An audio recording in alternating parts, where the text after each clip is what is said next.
Ladies and gentlemen, good evening and welcome back to our channel once again. In this video, I want to reveal to you guys the details why William Ruto, the President of the Republic of Kenya, will not allow Mithika Linturi to be impeached by members of parliament. For those who've been following that impeachment process, last week, record 149 members of parliament voted for the impeachment of Mithika Linturi. We are discussing the conduct of Honorable Mithika Linturi, that we want him removed from the office. Out of this world, I was just imagining, when he was being interrogated to be minister, he said he has in excess of 30 cases in court. We are all Kenyans, members of parliament. Why him? Why him? Why him? We are speaking. Members of parliament showed goodwill. Only 36 members of parliament decided not to impeach him.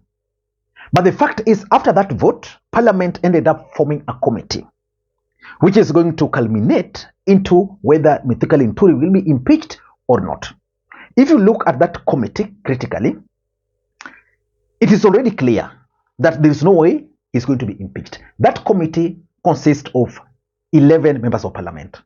Out of those 11 members of parliament, Kenya Kwanza has membership of 6 MPs.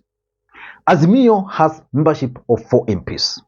Then there is the last person who was fronted from Jubilee Party. Because remember, Jubilee Party is also a parliamentary party. Almost all members of Jubilee Party are allied to Kenya Kwanza. So in short, that committee has 7 members of parliament allied to William Ruto. 4 of them in Azimio. I'm projecting that the 7 members of parliament are going to vote to protect Mithika Linturi. Several facts are also clear. That number one, fake fertilizers were actually sold to Kenyans. The other fact is that William Ruto, Mithika Linturi, and any other person knows that these fertilizers were actually supplied through the NCPBD, which is a government entity. But despite the fact that farmers were sold and farmers lost money and are going to lose their production because of this fertilizer, there is no way William Ruto is going to allow that impeachment. I'm saying this because if you've been following the impeachment process, last week, Dennis Itumbi was very clear that Mithika Linturi is going nowhere. That was the moment I knew that William Ruto was not going to allow this impeachment motion to progress. When the motion was being processed on the floor of the House, Dennis Itumbi mobilized bloggers who really decided to defend Mithika Linturi. On the other side, there was the majority leader, who is the face of William Ruto in parliament. He communicated William Ruto's thought on the floor of the House.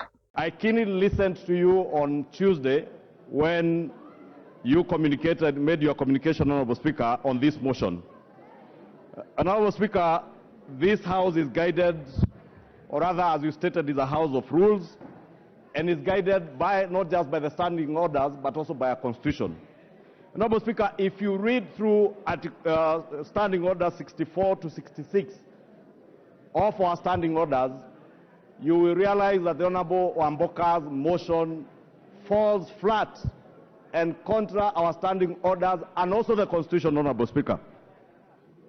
Honorable Speaker, it is also true that matters to do with removal of office of public officers, as you stated in your communication, Honorable Speaker, are largely guided also by precedents and borrows heavily from court rulings and the thresholds set in.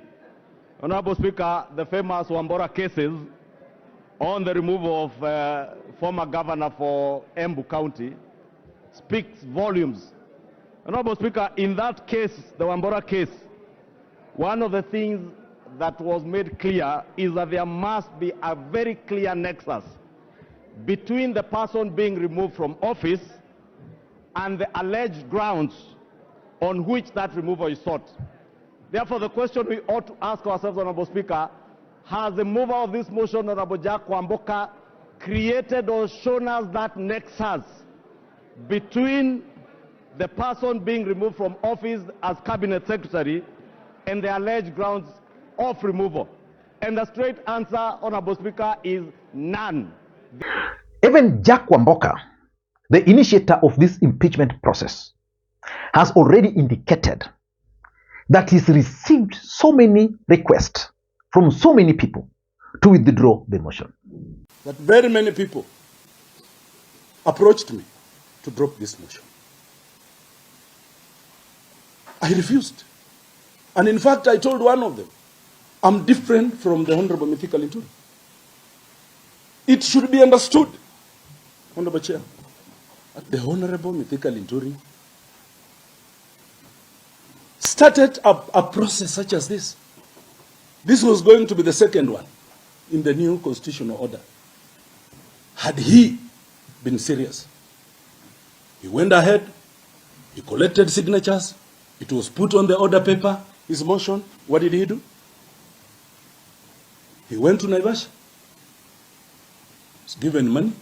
That only confirms that there is no way Mithika Linturi is going to be impeached. So in this video, I want to reveal to you guys why William Ruto is going to do everything possible within his powers to save Mithika Linturi. In fact, if Mithika Linturi is going to be impeached, it is because William Ruto wants him to be impeached. But before we do that, for those who are watching this channel for the first time, please take a second or two, click that subscribe button so that next time we produce a video like this, YouTube will automatically notify you. And to the subscribers, I want to continue thanking you guys for your continued support. Because without that support, this channel cannot be where it is. Ladies and gentlemen, why do I strongly believe that William Ruto is going to save Mithika Linturi? I have looked at the document submitted by my good friend Mithika Linturi. And it's nothing more than a love letter from a jilted lover. That these are grievous matters of national importance to be reduced to love matters. Ukiachwa, achika. Achika. It is indeed unfair to keep dragging the good lady, my sister, Marianne, into these matters. Whatever I've gone through for a number of years, and which is also manifesting itself here, is not anything I would want to wish any human being. It has been a long journey, very painful, and when I thought I'd gone through that kind of trauma, the motion is here with the same stories that I've been trying to fight over years. When Learned Council Camino tries to trivialize this matter, it pains me because it doesn't know how painful it is. Because, Chairman, there is no in the history of the judicial system, nowhere, and this matter has ever been done or conducted live on TV. It was mine. And that was the reason when Dr. Muthomithia Nkulu tries to contextualize this story, then it's not taken seriously. Just like as mentioned, there's a judgment there by Ngundi, which clearly in a paragraph says that is what happened. When counsel for the mover accepts in before this committee that was called, was having a discussion with the so-called, with the person that we are referring to as a proxy, one wonders what is it that was being discussed. So, members of this committee, I would want to say one time that as we look into this matter, let us really look at the matter on the basis of evidence and the fact. I am ready to defend myself. The first reason why he's going to save Mithika Linturi is because this deal, the fake fertilizer, is bigger. And I repeat, that fake fertilizer deal is bigger than Mithika Linturi. The other day I was talking to a member of parliament who is a veteran. He has been in parliament for like 3 times now. He told me that anytime there is a scandal in parliament touching on fertilizer, touching on fuel, touching on maize, members of parliament will not touch, because they always know that those 3 items, their scandals, are always engineered right by the men up there, State House in particular. So there is no way this big scandal can be allowed. There is no way Mithika Linturi will be impeached. There is no way, because it's going to touch on bigger people up there. So Ruto is not going to allow that. If you were to allow that, he's going to be dragged in this. Number 2, this fertilizer scandal has already dented the image of Kenya Kwanza. That they are corrupt, that they sold Kenyans fake fertilizers, and that, so many things.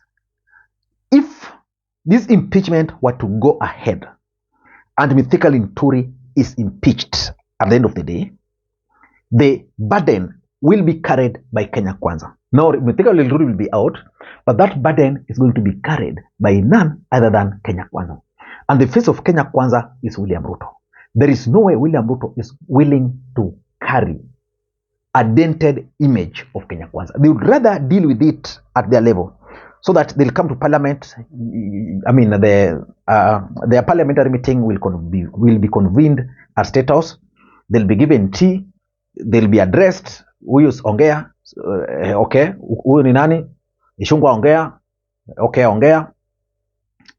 And then they'll be given the direction that we are going to save Mithika Linturi, so as to save the image of Kenya Kwanza. Number 3, why this motion will not see the light of the day is because fertilizer is one of William Ruto's flagship project. Kenya Kwanza has been selling fertilizer as the magic card. Remember, last year there were bumper harvests in almost all parts of the country as a result of good weather. Kenya Kwanza decided to ride on that, because before that bumper harvest, there were a lot of stories about the cost of living, which was almost bringing down Kenya Kwanza government. Kenyans were really feeling it. Then from nowhere, farmers harvested, it was bumper, everything went well. They credited that to fertilizers. Then now, in the second year, where they were now telling Kenyans that we are going to have even much better harvest, a story of fake fertilizer is coming in. Then ultimately, farmers will feel the impact. Who will carry that burden? So they'll want a situation where it's going to come out that there was no fake fertilizer, that Mithika Linturi is just being targeted by Azimio.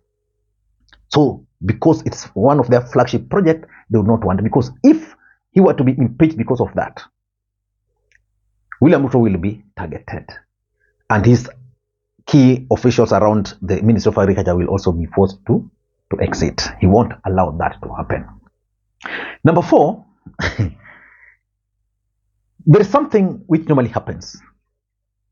If this motion is going to succeed, someone somewhere might be tempted to initiate an impeachment motion against the president, because they'll figure out that, okay, kumbe even members of parliament from Kenya Kwanza can vote their own person out. So William Ruto wants to send a warning to anybody who might be contemplating that, because someone might be contemplating impeaching the president, that he has the numbers. So this is the moment for them.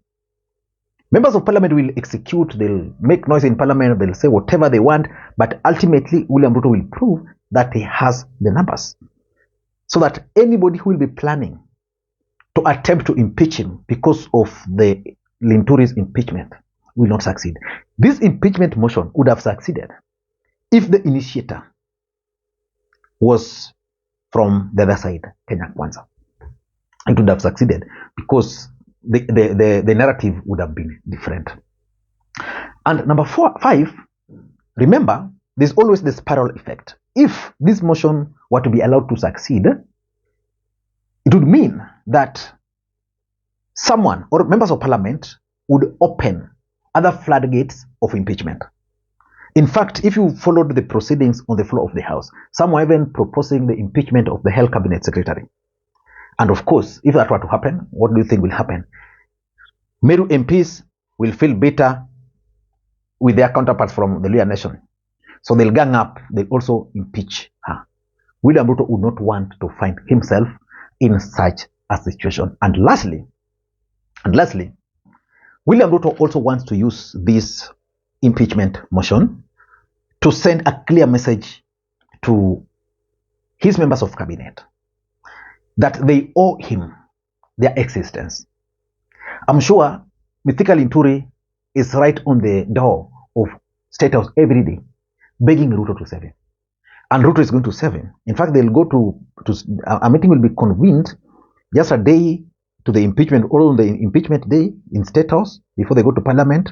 Then they'll be told this is the direction. That would be a clear message to anybody that it is Ruto who saved Mithika Linturi, because you can't tell me that if 149 members of parliament voted for your impeachment against only 36, then another magic will happen that all these other members of parliament will then now turn around. No, they will have to be persuaded, and that's a message which William Ruto wants to send. And for those who follow this channel, I've always told you that if there's one member of parliament you guys need to follow very closely, is the member of parliament called Jack Wamboka. That MP, watch him very closely. Until next time, this is Makwiny. Bye-bye.